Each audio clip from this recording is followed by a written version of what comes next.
বন্ধু, আন্তরিকতা ও স্নেহের টান যখন গভীর হয়ে ওঠে, তখন ধর্ম কোনো সম্পর্কেই বাধা হয়ে দাঁড়াতে পারে না। আজকে যে গল্পটি আমি পাঠ করব, সেখানে একজন মুসলিম বৃদ্ধার হিন্দু সন্তানের মা হয়ে ওঠার যে আকুল প্রয়াস দেখি, তাতে বিসর্জনের দিনেও শুনতে পাই পুত্রের প্রতি তার স্নেহের আহ্বান। গল্পটি লিখেছেন বিভূতিভূষণ বন্দ্যোপাধ্যায়। বিভূতিভূষণ বন্দ্যোপাধ্যায় বাংলা সাহিত্যে এমনই এক নাম, আরণ্যক, পথের পাঁচালীর মতো লেখাগুলি যাকে বাংলায় পথদ্রষ্টা করে তুলেছেন এবং লেখকদের মধ্যে অন্যতম করে তুলেছে। শুরু করছি আজকের গল্প, বিভূতিভূষণ বন্দ্যোপাধ্যায়ের আহ্বান।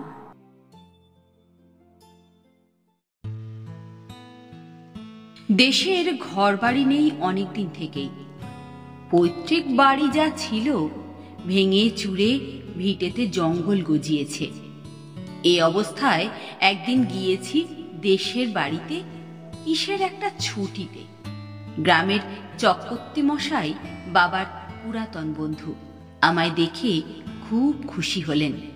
বললেন, কতকাল পরে এলে বাবা, মনে পড়ল দেশের কথা। প্রণাম করে পায়ের ধুলো নিলাম। বললেন, এসো এসো এসো, বেঁচে থাকো বাবা, বেঁচে থাকো, দীর্ঘজীবী হও। ঘর বাড়ি করবে না? আগে সামান্য মাইনে পাই, তাতে কি গ্রামের ছেলে গ্রামে বাস করবে, এতে আর সামান্য মাইনে, বেশি মাইনের কি আছে? আমি খড় বাঁশ দিচ্ছি, চালা ঘর তুলে ফেলো, মাঝে মাঝে যাতায়াত করবে। নরেশের ছেলে, দেখেও সুখ, কদিনই বা আছি, বাস করো গায়ে। আরো অনেকে এসে ধরলে অন্তত খড়ের একটা ঘর ওঠাতে হবে। অনেকদিন পরে গ্রামে এসে লাগছে ভালোই। তাদের বাল্যকালে ছোট দেখে গিয়েছি, তাদের আর চেনা যায় না। যাদের যুবক দেখে গিয়েছিলাম, তারা হয়েছেন বৃদ্ধ। বড় আমবাগানের মধ্যে দিয়ে বাজারের দিকে যাচ্ছি। আম গাছের ছায়ায় একটি বৃদ্ধার চেহারা ভারতচন্দ্র বর্ণিত জরতিবেশিনী অন্নপূর্ণার মতো, কোনো তফাৎ নেই। ডান হাতে নুড়ি ঠুকঠুক করতে করতে বোধ হয় বাজারের দিকেই চলেছে, বগলে একটা থলে। বুড়িকে দেখেই আমি দাঁড়িয়ে গেলাম। এই ধরনের বুড়ি দেখে আমার বড় মায়া হয়। নারী রূপের এক অপূর্ব পরিণতি। জিজ্ঞেস করলাম, কোথায় যাবে? বাজারে যাব বাবা। বুড়ি আমায় ভালোভাবে দেখতে না পেয়ে কিংবা চিনতে না পেরে ডান হাত উঁচিয়ে তালু আর ভাবে চোখের উপর ধরলে। বললে, কে বাবা তুমি? চিনতে পারলাম না তো। চিনবে না? বাড়ুজ্জে পাড়ার নরেশ বাড়ুজ্জের ছেলে। আমি অনেকদিন গায়ে আসিনি।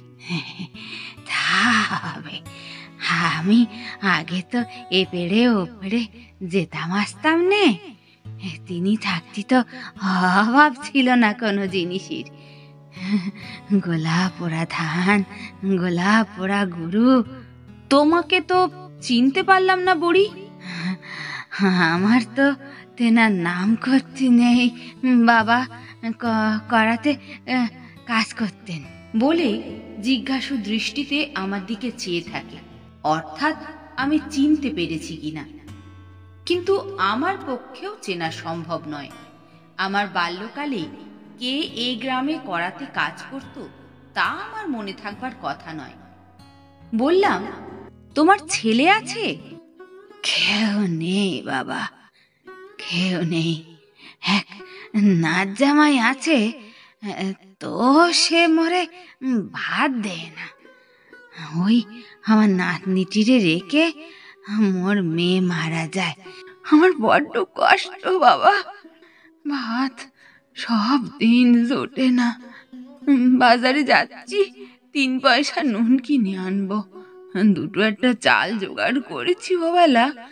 বুড়িকে পকেট থেকে কিছু পয়সা বার করে দিলাম।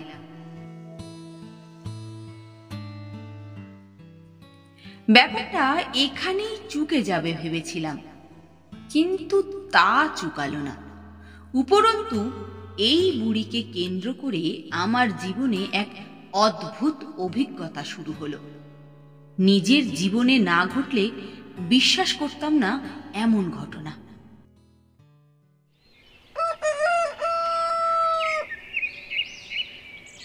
পরদিন সকালে ঘুম ভেঙে উঠেছি। এমন সময় কালকের সেই বুড়ি লাঠি ঠুকঠুক করতে করতে এসে হাজির উঠোনে। থাকি এক জ্ঞাতি খুড়োর বাড়ি। তিনি বললেন, ও হলো করাতের স্ত্রী, অনেকদিন মরে গিয়েছে জমির, তোমাদের খুব ছোটবেলায়। বুড়ি উঠোনে দাঁড়িয়ে ডাকলে, ও বাবা। সে বোধহয় একটু চোখে কম দেখে, ও বয়সে সেটা অবশ্য তেমন আশ্চর্যই বাকি। বললাম, এই যে আমি এখানে। কাল পয়সা কটা পেয়ে ভাবলাম যাই দিনই ওই বাওন পাড়ার দিকে। কে পয়সা দিলে চিনতে পারলাম না। আসলে বিকেল বেলায় না চোখে ঠাওর পাইনি। আমার খুড়োমশাই বুড়িকে বুঝিয়ে দিলেন আমি কে। সে উঠোনের কাঁঠাল তলায় বসে আপন মনে খুব খানিকটা বকে গেল। তার যাবার সময় আরো 2-1 পয়সা দিলাম।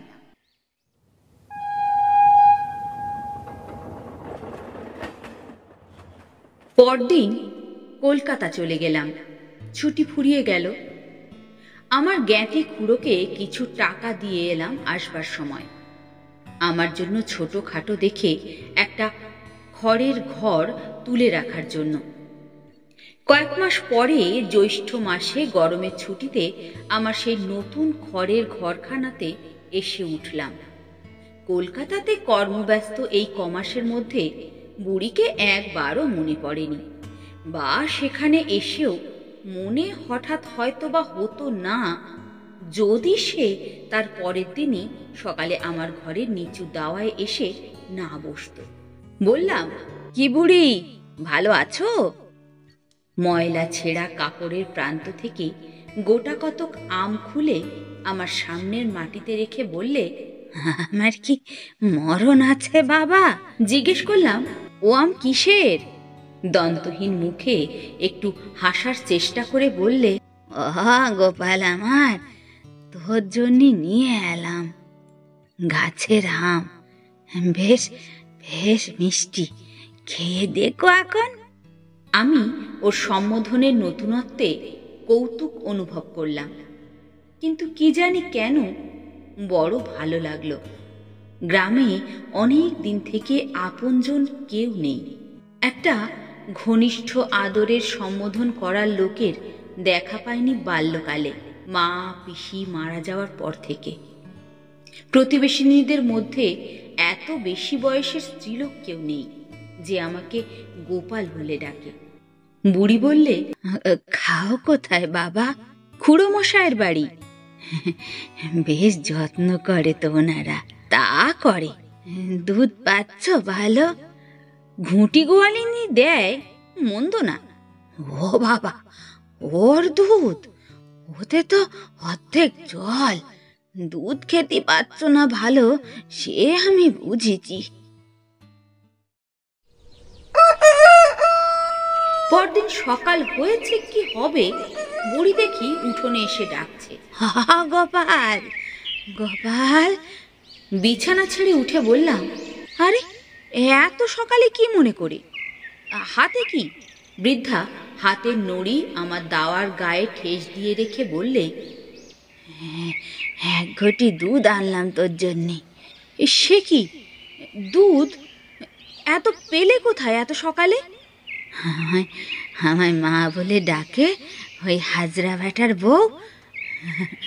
তার তো কেউ নেই, মোর চালাঘরের পাশে ওর চালাঘর। ওরে কাল রাত্রি বলি রেখেছিলাম, বলি, বউ আমার গোপাল দুধ খেতে পায় না। সকালে সকালে চা না কি খায়। ওরে ওরে খুব ভোরে উঠে গায়ে দুই দিতে হবে।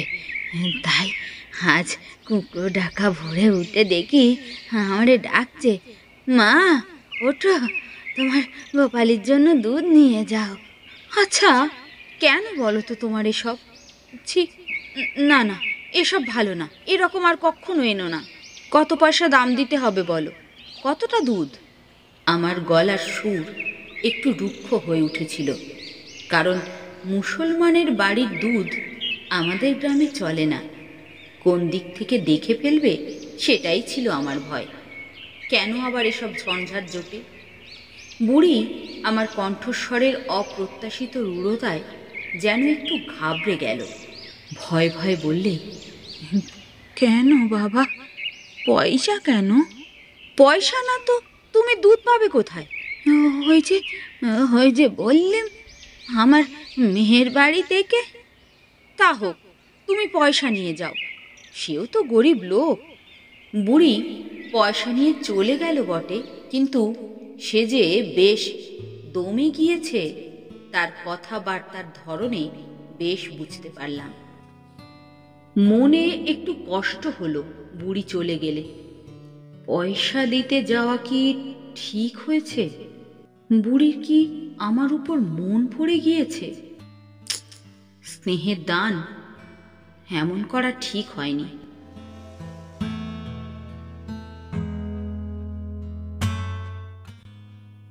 বুড়ি কিন্তু এই অবহেলা গায়ে মাখল না আদৌ।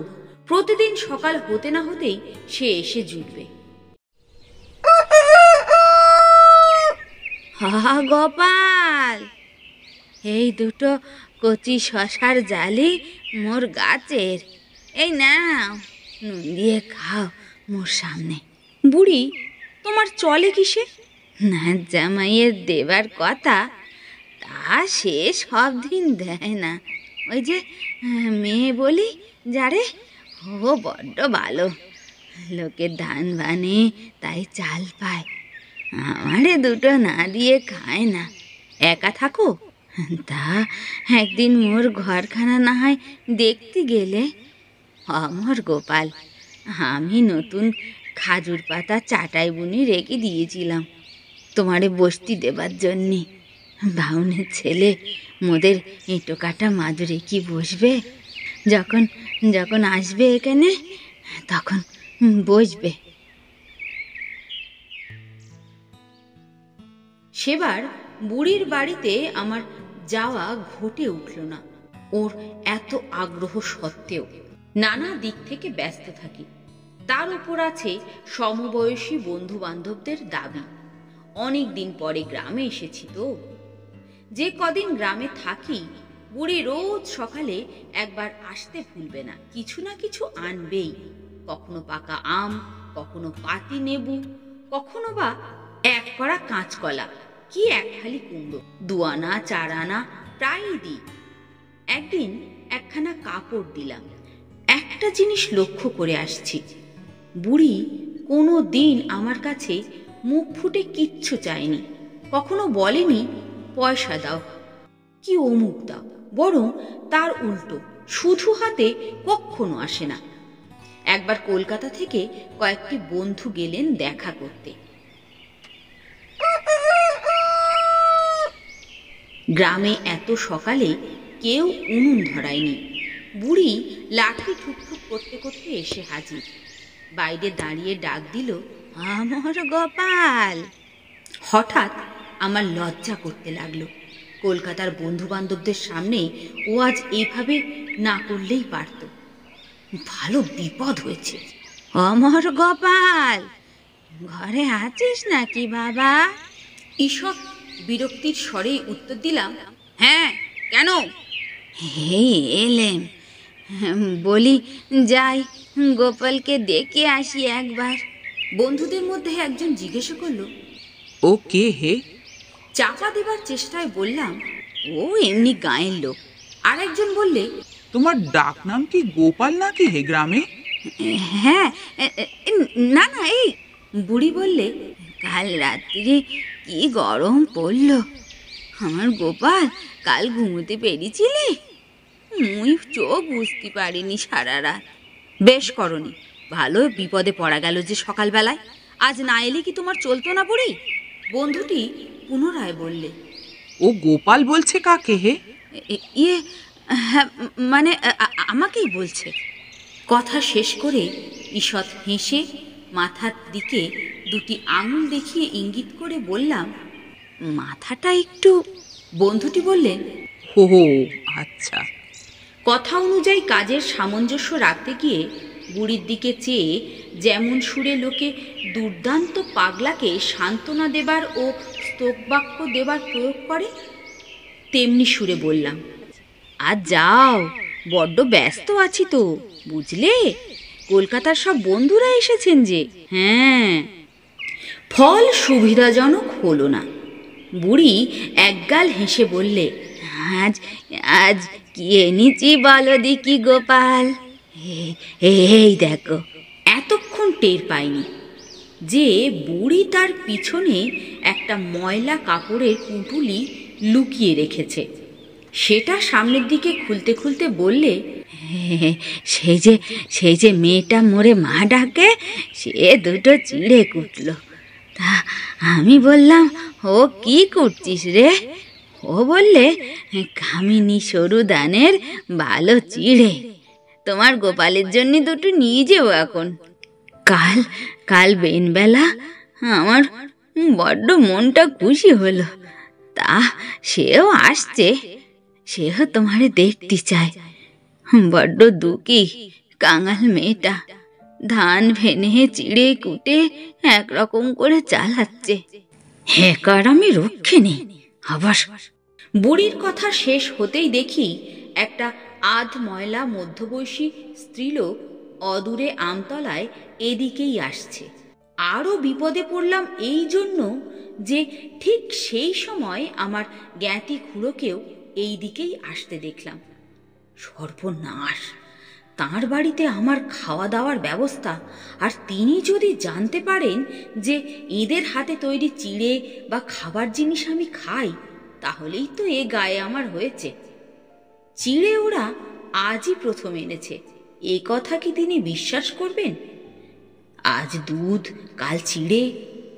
রুক্ষ সুরেই বললাম, এখন যাও না, দেখছো তো ব্যস্ত আছি। চিড়ে কাটা নেবার একটু কিছু দাও বাবা। ওসব এখন নিয়ে যাও। হ্যাঁ, পরে হবে খন, এখন যাও। বুড়ি একটু অবাক হয়ে বললে, তা চিড়ে কাটা? খুড়ো মশাই প্রায় এসে পড়েছেন দামার ধারে। হাত নেড়ে নেড়ে ফেলবার ভঙ্গিতে বুড়ির দিকে চেয়ে বলি, আহ, নিয়ে যাও না, ভালো জ্বালা হলো। খুড়ো মশাই বললেন, কি ওতে? কি বলছে জমিরের স্ত্রী? কিচ্ছু না, ইয়ে বিক্রি করতে এসেছে, যাও এখন। ভগবান জানেন, বুড়ি আমার কাছে চিড়ের বদলে পয়সা নিতে আসেনি। খুড়োমশাই বললেন, তোমার এখানে বড্ড যাতায়াত, তাই না? কথাটা চাপা দেওয়ার জন্য বললাম, আমার এই বন্ধুরা একদিন মাছ ধরবার কথা বলছিলেন, তা ভাদুড়িদের পুকুরে কি সুবিধা হবে?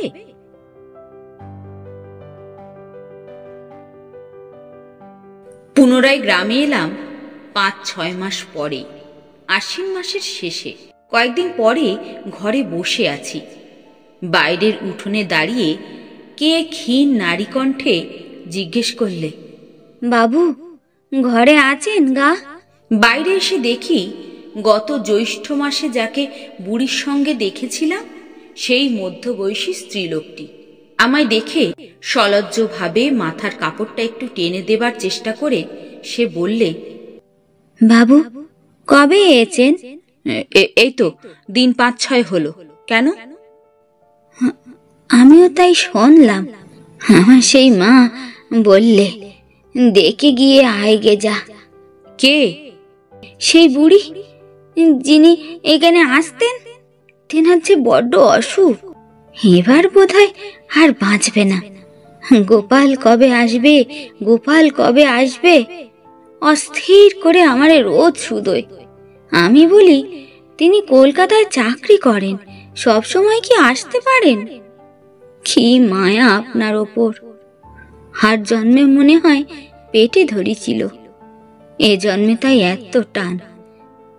একবার দেখে আসুন গিয়ে বাবু, বড্ড খুশি হবে তাহলে। উদাসীনভাবে বললাম, ও। মন তখন অন্য চিন্তায় বিব্রত। এবার কাউন্সিল ইলেকশনে দুটি বন্ধুর পক্ষ থেকে ভোট সম্বন্ধে গ্রামে গ্রামে বেরিয়ে লোককে অনুরোধ করবার গুরু ভার নিয়ে এসেছি। কাল থেকেই বেরুতে হবে, মোটর আসবে। কিভাবে কি করা যায় সে কথাই চিন্তা করছিলাম। কোথায় কোন বুড়ির অসুখ হয়েছে এইসব দেখবার সময় নেই। স্ত্রীলোকটি বললে, ওবেলা যাবেন বাবু? আচ্ছা, তা এখন ঠিক করে বলতে পারছি নে। স্ত্রীলোকটি অনুনয় সুরে বললে, একবারটি যাবেন বাবু ওবেলা, হয়তো বুড়ি আর বাঁচবে না। বিকেলের দিকে বেড়াতে যাবার পথে দেখলাম বুড়িকে। খুব উঁচু দাওয়া, সেকালের প্রণালীতে তৈরি 5 চালা ঘর। বুড়ির স্বামীর আমলে আমার জন্মগ্রহণের পূর্বে এ ঘর তৈরি হয়েছিল। তখন এদের অবস্থা যে ভালো ছিল এই প্রশস্ত 5 চালা ঘরখানাই তার নিদর্শন। কিন্তু ঘরখানার সংস্কার হয়নি অনেক দিন। খড় উড়ে পড়ছে চালা থেকে, দড়ি বাখারি ঝুলছে, মাটির দাওয়া নানা স্থানে ভেঙে পড়েছে, বাঁশের খুঁটি নড়বড় করছে। বুড়ি শুয়ে আছে একটা ছেঁড়া মাদুরের ওপর, মাথায় তেল চিটে ময়লা বালিশ। বুড়ির সেই পাতানো মেয়েটি পাশে বসেছিল। আমায় দেখে বুড়ি বললে, আমা দেখ দেখ কে এসেছে আমা। আমি গিয়ে কাছে দাঁড়াতেই বুড়ি চোখ মেলে আমার দিকে চাইলে, পরে আমাকে চিনে ধর্মর করে বিছানা ছেড়ে ওঠার চেষ্টা করতেই বললাম, উঠো না উঠো না, ও কি? বুড়ি আহ্লাদে আটখানা হয়ে বললে, ভালো আছো আমার গোপাল?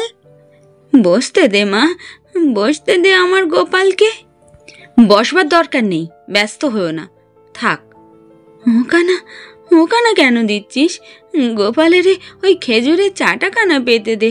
পরে ঠিক যেন আপনার মা কি পিসিমার মতো অনুযোগের সুরে বলতে লাগলো, তোর জন্যে খেজুরের চটকানা কদিন ধরে বুনি রেখেছিলাম, ওখানা পুরনো হয়ে ভেঙে যাচ্ছে। তুমি তো একদিনও এলে না গোপাল, অসুখ হয়েছে তাও দেখতে আসো না। আমি বললাম, আচ্ছা চুপ করে শুয়ে থাকো, ব্যস্ত হয়েও না। ইতিমধ্যে পাড়ার অনেক লোক এসে জড়ো হলো আমি এসেছি দেখে। কেউ কেউ বললে, বুড়ি কেবল আপনার কথা বলে বাবু, আপনাকে দেখবার বড্ড ইচ্ছে। বুড়ি বোধহয় এবারে আর বাঁচবে নে। বুড়ির 2 চোখ বেয়ে জল পড়ছে গড়িয়ে। আমায় বললে, গোপাল যদি মরি আমার কাফনের কাপড় তুই কিনে দিস বাবা। পাশের লোকজনকে জিজ্ঞেস করলাম, আর সেটা কি? জানেন না বাবু, মাটি দেবার সময় নতুন কাপড় কিনে পরিয়ে দিতে হয়। ও বুঝেছি। আমাকে পেয়ে বুড়ি খুশি হয়েছে, কত কি বলতে লাগলো। ওর নাচ জামাই লোকটা কেমন খারাপ, এমন যে অসুখ একবার চক্ষু দিয়ে দেখেও যায় না। ঘর তা 10 বছর ঘরে খড় পড়েনি, পচে গলে গিয়েছে পুরনো খড়। নাচ জামাইকে বলেছিল, সে জবাব দিয়েছে, অত বড় হাতি ঘর আমি ছাইতে পারবো না, পাশে একটা কুড়ে ঘর বেঁধে থাকো। বুড়ি চোখের জল মুছে বলে, তা কি থাকতে পারি বাবা? কিনকের পরিবার আমি, আজ নাই কপাল পুড়িছে, তা বলে কুড়ে ঘরে থাকতে পারি মুই? সান্ত্বনা দেবার সুরে বললাম, কথা ঠিকই তো। বলো তুমি গোপাল। ঘাড় নেড়ে বলি, হ্যাঁ সত্যি তো।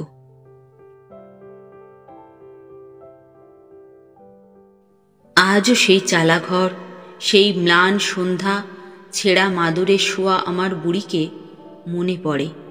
ছেঁচতলায় শীর্ণ লাউ গাছ, পেছনে কয়েক ঝাড় বাঁশ, এক আধটা খেঁকি কুকুরের আওয়াজ পাড়ায়। শান্ত ছায়া নেমে এসেছে সামনের সারা উঠোনটাতে। কতকগুলো মেয়ে পুরুষ খেতে এসে দাওয়ায় বসে ছেঁচতলায় দাঁড়িয়ে আছে।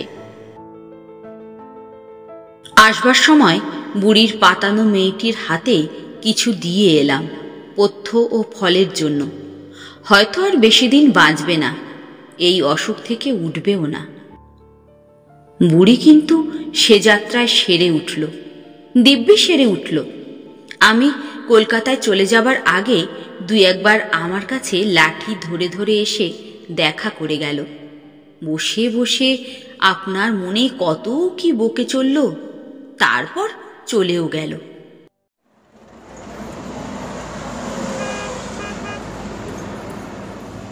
বছর দুই কাটল। এই 2 বছরের মধ্যে যখনই গ্রামে গিয়েছি, বুড়ি এসে বসে কিছু না কিছু নিয়ে আসবেই। অসুখটা থেকে উঠে বড় দুর্বল হয়ে পড়েছিল।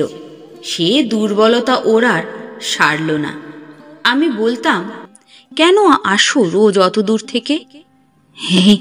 এই পাকা নোনাটা ভাবলাম গোপালের দিয়ে আসি। তা হোক, তুমি কষ্ট করে এসো না এরকম। তুই তো আমাকে দেখতে যাবি না কোনোদিন বাপ। সময় পেলেই যাব, এখন বাড়ি যাও।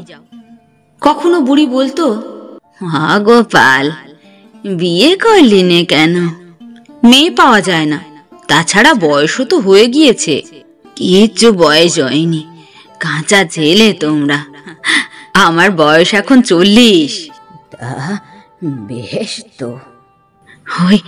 ওই মুকুজ্জিদের বাড়ি একটা বড় মেয়ে আছে, তোমার সঙ্গে মিল হবে বলে দেখবো নি ওদের। আমার ঘটকালি করবার লোকের দরকার যখন পড়বে তখন তোমাকে ডেকে পাঠাবো। এখন যাও।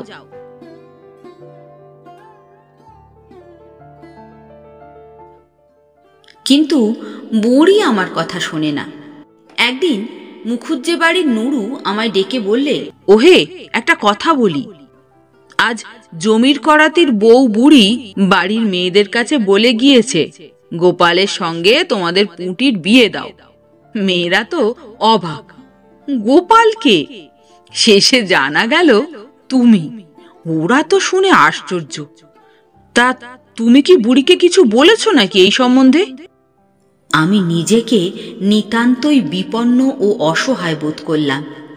বললাম, সে কি কথা, কখনো বলিনি। তুমি বিশ্বাস করো? না না, বিশ্বাস অবশ্যই করিনি। যাই হোক, যদি কিছু করেও থাকো বুড়িকে বারণ করে দেবে, আর যেন না বলে। গ্রাম ভালো নয়। ও নিয়ে মেয়েটার নামে যদি কিছু একটা কথাকথি হয়। নিশ্চয় নিশ্চয়, তুমি বিশ্বাস করো ভাই, আমি এর বিন্দু বিসর্গ জানি না।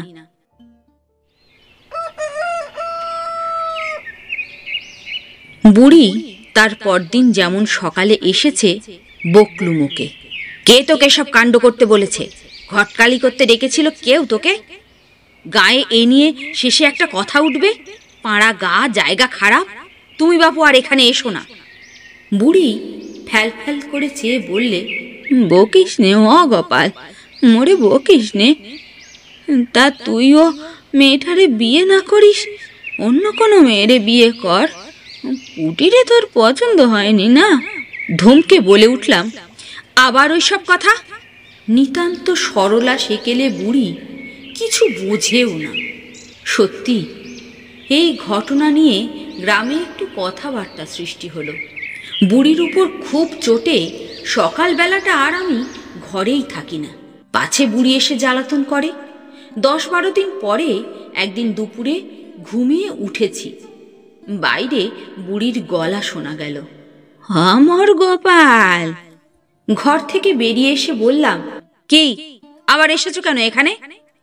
একটা বাতাবি নেবু নিয়ে এলাম তোমার জন্য। দরকার নেই বাতাবি নেবুতে, যাও এখন। বিরক্তি নিতান্তই অকারণ নয়। মাত্র 4-5 দিন আগে মুখুজ্জে বাড়ির ঘটনা নিয়ে আমার জ্ঞাতি খুড়ো আমায় 2 কথা শুনিয়ে দিয়েছেন। বছরখানেক আর গ্রামে যায়নি এরপরে, বোধ হয় 1.5 বছরও হতে পারে।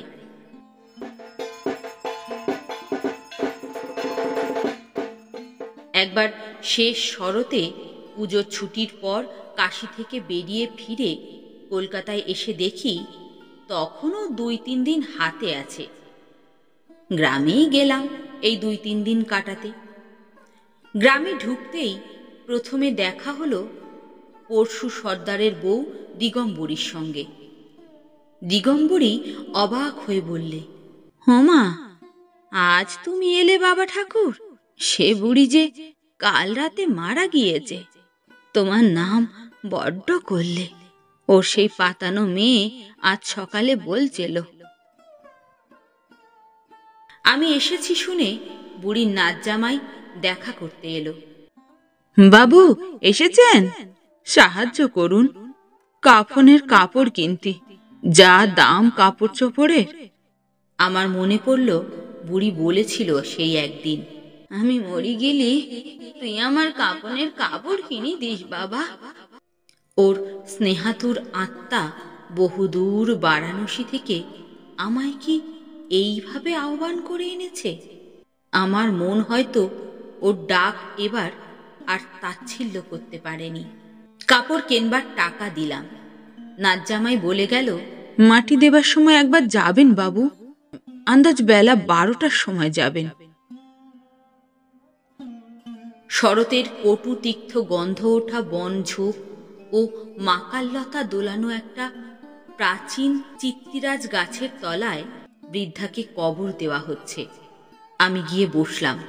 আব্দুল শুকুর মিয়া, নমর, আমাদের সঙ্গে পড়তো আবেদ আলী, তার ছেলে গনি, এরা সকলে গাছের ছায়ায় বসে।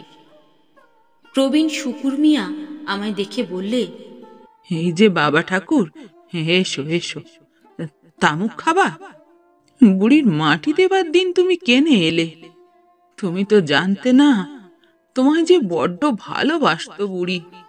তোমার কাছে কাফনের কাপড় নিয়ে তবে ওর মহাপ্রাণটা ঠান্ডা হলো। খাও খাও, তামুক খাও। একটি গরুর গাড়ির পুরনো কাঠামোর উপর বৃদ্ধাকে কাঁথা মুড়ি দিয়ে শুইয়ে রেখেছে। দুজন জোয়ান ছেলে কবর খুঁড়ছে। কবর দেওয়ার পর সকলে এক এক কোদাল মাটি দিল কবরের উপর। শুকুর মিয়া বললে, দাও বাবা ঠাকুর, তুমিও দাও। তুমি দিলে মহাপ্রাণী ঠান্ডা হবে। দিলাম এক কোদাল মাটি। সঙ্গে সঙ্গে মনে হলো ও বেঁচে থাকলে বলে উঠত, অমর গোপাল।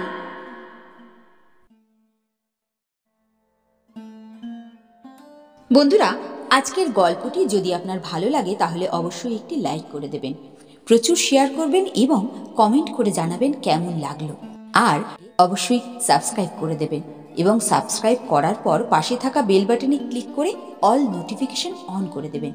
তাহলে যখনই আমি নতুন কোনো ভিডিও আপলোড করব তার খবর সবার আগে আপনার কাছে পৌঁছে যাবে। আজ তাহলে এই পর্যন্ত। সবাই ভালো থাকুন, সুস্থ থাকুন।